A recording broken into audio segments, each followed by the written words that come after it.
Okay, we're going to sharpen a Coronation Ace figure skate on the Sparx. We've got these adapters here, go on the toe pick and also on the tail end of the blade. And of course this is a figure skate. This is one of the most popular blades around, called a Coronation Ace. It's by John Wilson. It has a rocker from here to there of a 7-foot radius. Of course it has a toe pick. And then if you look from the toe pick to where it first contacts, it's about right here. From here to the toe pick is what they call a non-skateable zone. So just before I do all this, I'm going to go through and put some magic marker on here, just because I'm experimenting. You don't have to do this to do skates, but I just want to illustrate what's going on. And I did this on another machine that was an ice machine. It's 4 figure skates, but I used a 7/16 radius of hollow, which is here. This is a 10 1/2-inch blade. This is a Rydell size 7A 950 boot. It's an intermediate blade. And I just want to go through and mark with the Sharpie just for kicks. About right here. From there to here is what you call the non-skateable zone. And then you spin roughly in this region is the spin region, sweet region. And then this should be all 1 radius of hollow. So these 2 tools that look like this are clamped onto the skate, and one of them is the toe protector. And so these little pieces face up because they go in this groove. So this goes on like this, and I'll undo this and just tighten this up in a trial location. It's just barely snug on there. And then this other one goes on the tail. So I'm going to go on here, and what you want on here is have roughly about 2 millimeters exposed. And so the grind wheel here is going to go ahead and start on here. You have to set the snail cam to a position 1, which is higher up than hockey. I normally use around 3.5 to 4 with my hockey skates. And so the wheel, you're going to have a gap in here of about 2 millimeters, 1 to 2 millimeters, say anywhere between 40 to 80 thousandths of an inch, probably about the thickness of a nickel.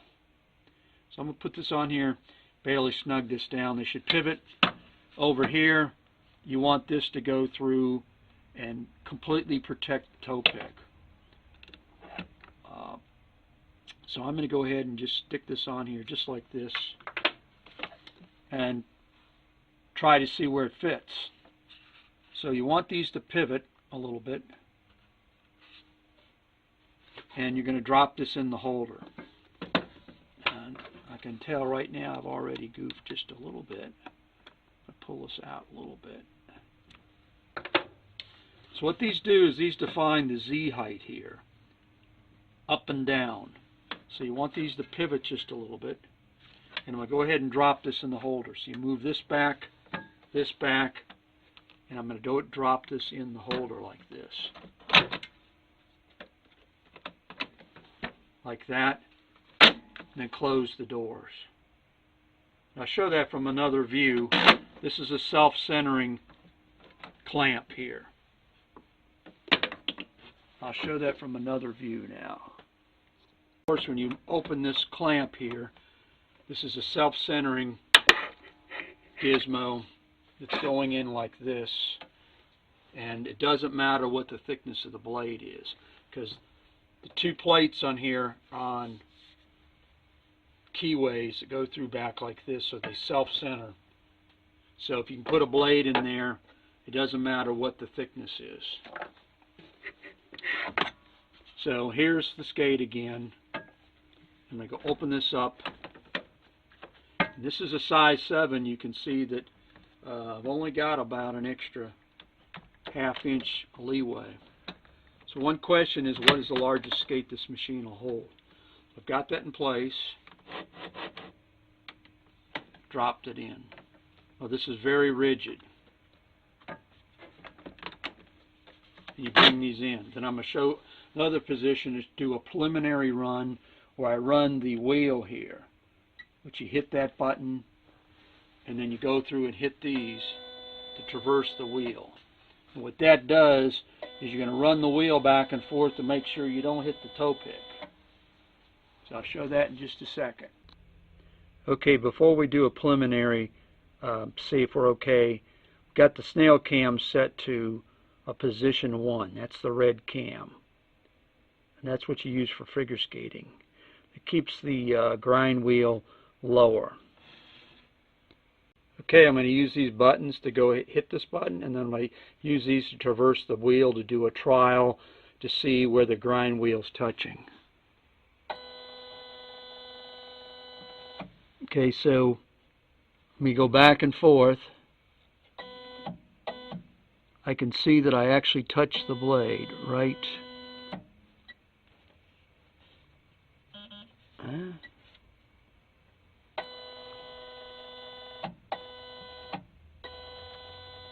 And this is, since it's spinning, that means that it's actually touching the wheel.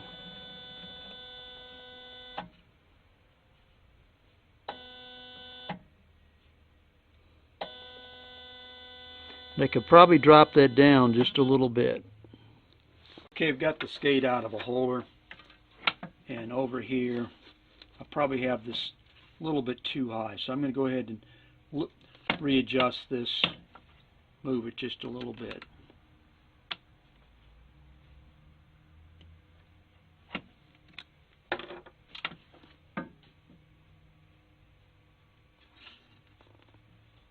And move it just one more time. I had to move this a little bit forward.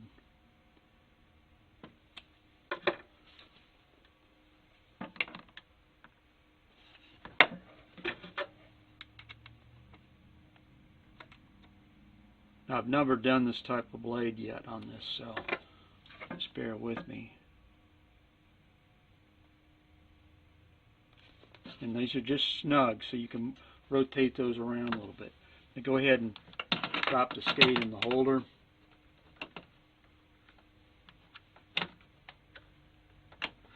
Clamp it again, and then I'm going to go through to see where it sits. Okay, now because I've dropped it down some, I'm missing the toe pick,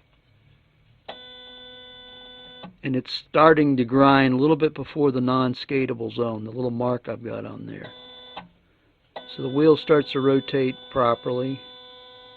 This is 7/16 inch grind wheel.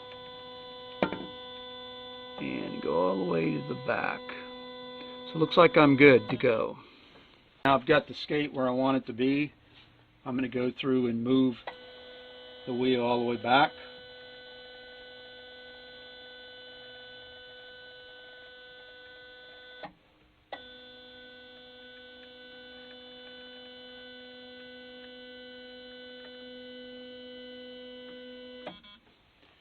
Then I'm going to go through and do a grind here. Let's just do 2 passes.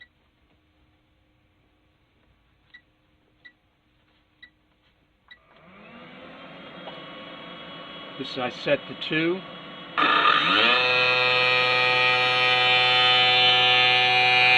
Just take it off.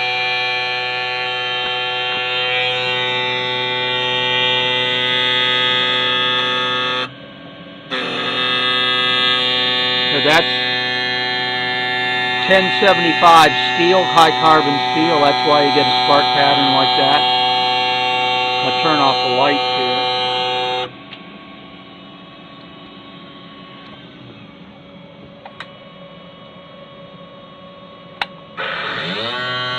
Open up the lens some more.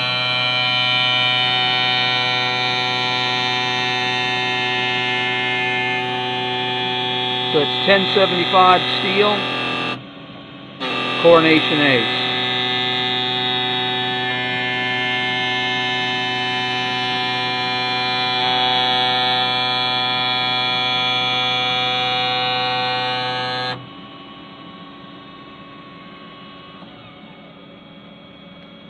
The green light means it's done.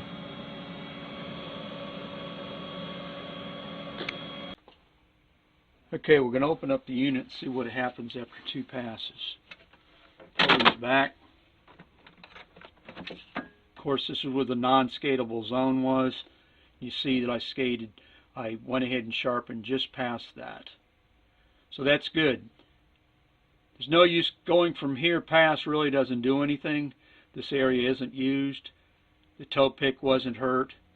And so the non-skatable zone is where if you take going from the tip to where the pivot is here. I went a little bit past, so that's good practice.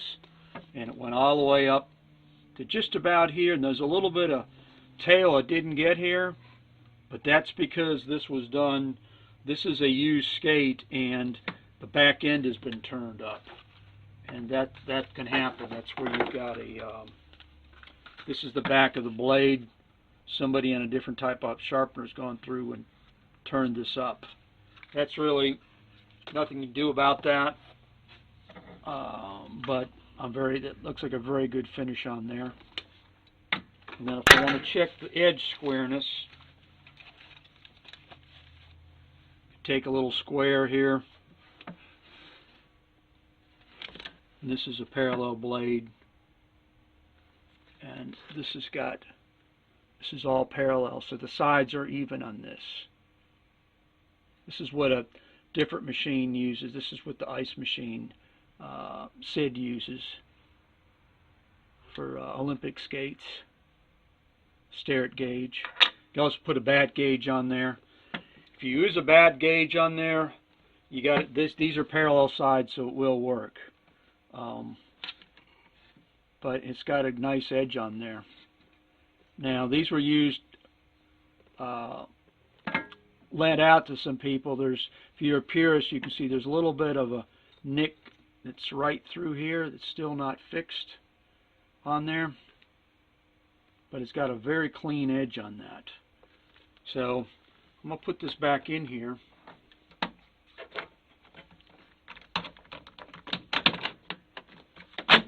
Let's just do one more pass.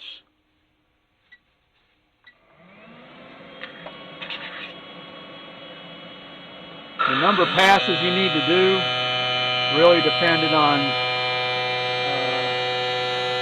conditions of skate. I'm using a 7/16" grinder here.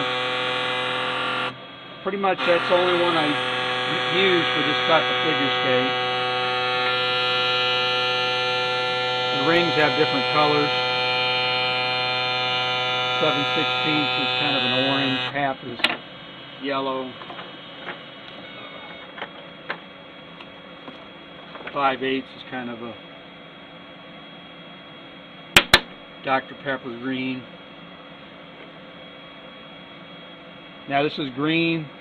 That means it's done, but it's still doing some filtration, so it's still trying to remove some of the small particles into the filter. I get in a hurry, want to open up the door.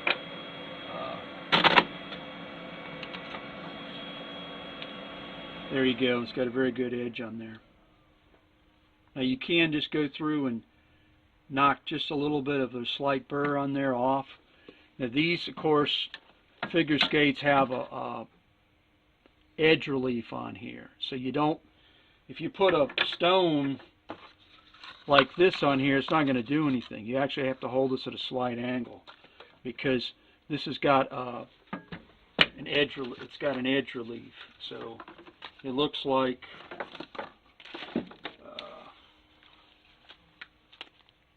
edge of the skate looks, there's a little bit of relief here, and then here's the radius of hollow. I'm tearing up my boxes here. So this is the edge relief, chrome relief. This edge is chromed. So if you side hone this, it's not going to do anything. You got to basically just do a slight with a piece of leather or something. Sometimes you just do a little bit of slight dress on there. You got to be careful what I just did here. You can catch sometimes a nasty piece of metal or something in there, but you have to have kind of a feel for it. But that's got a pretty nice edge on it. So this is Coronation Ace, one of the classical blades, been around forever. John Wilson, been around for going back almost 300 years. Been making ice skates for a long blades for I think since 1841, but they go back before that. These are 1075 high carbon steel. And again, figure skates, it's imperative you don't go through and change the profile. I'm going to take these off. This is what you get with the kit. It's got the two adapters, the hex thing, and it's got the instructions to set the knob to 1. Now on here, again, the radius from about here to there in this blade is 7 feet. Here to here, it may be a 1 to 2. It's kind of hard to tell. This information on intermediate and lower end blades is sort of hard to tell. On a high end blade like a gold seal, they generally have 3 radiuses on there, 2 or 3. But from here to that point, this is called the non-skateable zone. And normally you just sharpen a little bit inboard in here, but it doesn't really do any difference. It doesn't really matter. This region really doesn't do anything. In the sense you're not skating on that. And of course you don't want to ever grind the toe pick. And over the life of the blade, once this goes down, this point here where your rocker and touch will move backwards. So as the blade edge wears, what happens is that this point, when you to here, will move backwards. A brand new blade will be here, and over time with sharpening will move backwards. And then your point at which you rotate around will shift. And to fix that, you generally have to go through and have a specialist go through and grind this toe pick down just a little bit so you restore this to be in the same point. And that's kind of a different story. But each figure skate blade, the name of the blade has a different profile. Unlike hockey blades where you get a step blade and then people grind it all different profiles. With figure skates, if you take a gold seal, it's got a different profile than a Coronation Ace. And if you go through and take an MK Phantom, it's got a different profile than an Ace or a gold seal. And so the buzzwords that are on figure skates tends to be what, here's a Wilson Excel, an older blade, happens to be what the profile is. And the Sparx unit really is defined to use blades with parallel sides. It's not designed, again, to use one that are side honed, which means this is thinner here than here. This will, if this is in the clamp here, it's gonna not clamp properly. And then if you take a composite blade, when I say composite, aluminum with stainless or whatever, this type of blade will not fit in here either. This is a Matrix Legacy. And then there's the other one that's the Paramount blade. It's their competitor, won't fit in there with the aluminum stainless steel piece. And probably in another video I'll show a Legacy here. This has got flat sides, so this will fit in there too. That's an Ultima blade.